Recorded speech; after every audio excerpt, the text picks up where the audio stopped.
మీ పరాటా విరిగిపోతుందా, చిరిగిపోతుందా, గట్టిగా అవుతుందా, మసాలా నుంచి నీళ్లు బయటకు వచ్చేస్తుందా, లేకపోతే టేస్ట్ ఉండట్లేదా?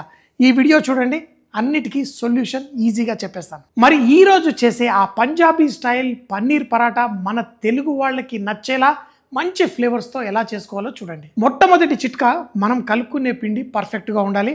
అంటే దాంట్లో కొంచెమంత నూనె వేయండి, టేస్ట్కి సరిపడా ఉప్పు వేయండి. ఈ కలుపుకునే పిండి మరీ సాఫ్ట్గా ఉండకూడదు, మరీ గట్టిగా ఉండకూడదు. లోపల స్టఫింగ్ ఎలా ఉంటుందో అదే కన్సిస్టెన్సీ ఈ పిండి కూడా ఉండాలి. పిండిని ఒక పంజాబీ ఓడి స్ట్రెంత్ అంతా పెట్టి మర్దన చేసినట్టు దీన్ని చక్కగా ఇలా కలిపేసుకోండి. ఎప్పుడన్నా బాగా కోపం వచ్చిందనుకోండి, ఒక 30 నిమిషాలు నోరు మూసుకుంటే ఎంత బాగుంటుంది. ఈ పిండిని ఇంత ప్రెస్ చేసాం కదా, దీన్ని కూడా ఒక 30 నిమిషాలు రెస్ట్ ఇస్తే మీ పరాటాలు పర్ఫెక్ట్గా వస్తాయి.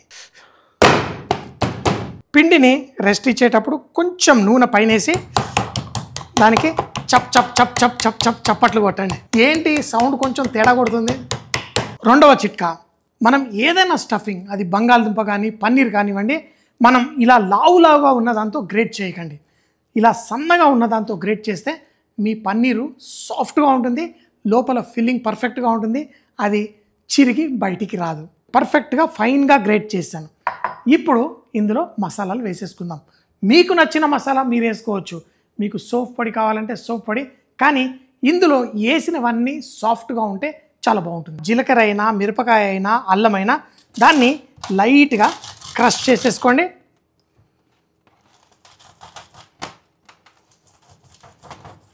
ఇప్పుడు దీన్నంతా మన పన్నీర్తో పాటు కలిపేసుకోండి.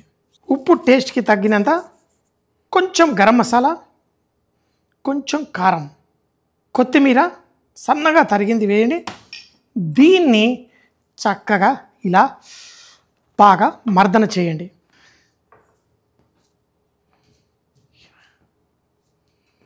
ఒక్క పరాటాలో ఈ మాత్రం సైజ్ స్టఫింగ్ వేసుకుంటే మీ పరాటా నిజంగా టేస్టీగా ఉంటుంది. తిన్నప్పుడు ఇది పన్నీర్ పరాటా తింటున్నాం అనిపిస్తుంది. కొంచెం పిండి చల్లుకోండి.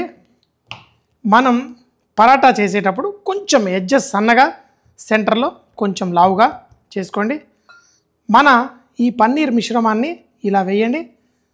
తర్వాత ఈ పిండిని స్లోగా ఇలా కొనల్ని చూడండి, ఇలా ఒక్కొక్క కొన ఇలా దగ్గరికి తీసుకురండి.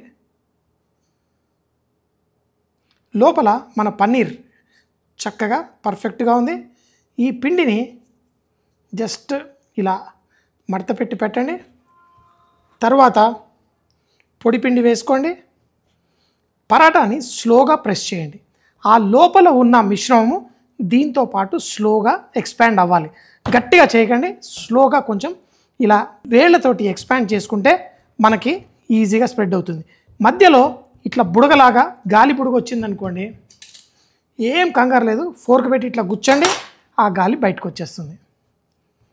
మూడవ టెక్నిక్ అదే. కొంచెం స్టఫింగ్ వేస్తే రుచి ఉండదు, ఓవర్గా స్టఫ్ చేస్తే అది పగిలిపోయే ఛాన్స్ ఉంటుంది. సో స్టఫింగ్, పిండి మిశ్రమం, స్టఫింగ్ మిశ్రమం కొంచెం సిమిలర్గా కన్సిస్టెన్సీ ఉంటే మీ పరాటా చాలా ఈజీగా వస్తుంది. తర్వాత రోలింగ్ పిన్ వాడండి. ఇలా రోల్ చేసినప్పుడు ఆ లోపల ఉన్న మిశ్రమము మీకు ఈవెన్గా అంతా స్ప్రెడ్ అవ్వాలి. పెద్ద పరాటానా చిన్న పరాటానా మీ ఇష్టం, కానీ ఏ కొనలో చూసినా మీకు ఈ స్టఫింగ్ కనబడాలి. చూడండి ఎంత ఈవెన్గా, ఎంత చక్కగా స్ప్రెడ్ అయింది. వెనకాల కూడా ఎక్కడా చిరగలేదు. ఈ పరాటా మనం పెనం మీద కాల్చేటప్పుడు పొడి పిండి ఉండకూడదు. దాని గురించి ఇలా పొడి పిండి ఉంటే చేత్తోటి ఇలా క్లీన్ చేసేయండి. పుల్కాలు, చపాతీలు చేసేటప్పుడు పెనం ఫుల్గా వేడిగా ఉండాలంటాను, కానీ ఈ పరాటాలు చేసేటప్పుడు కొంచెం మీడియం హీట్ ఉంటే మీ పరాటాలు పర్ఫెక్ట్గా వస్తాయి. పొడి పిండి దులపండి. తర్వాత దీన్ని తీసుకొని పెనం మీద వేయండి. వేసిన వెంటనే దీన్ని లైట్గా ఇలా తిప్పండి. మన పరాటాని కొంచెం కాలిన తర్వాత ఒక సైడ్ తిప్పండి. చూడండి ఎంత ఈవెన్గా కలర్ వచ్చిందో. ఈ పన్నీర్ పరాటా నూనెతో చేస్తే కాదు, పన్నీర్ పరాటాని నెయ్యి వేసి చేసుకోవాలి. ఆహా, చూడండి ఎంత చక్కగా ఉందో. చూడండి ఎంత పర్ఫెక్ట్. మరో పక్కకి తిప్పుదాం. ఇలా బుసలు కొడుతూ వచ్చే పరాటానే పరాటా. ఆహా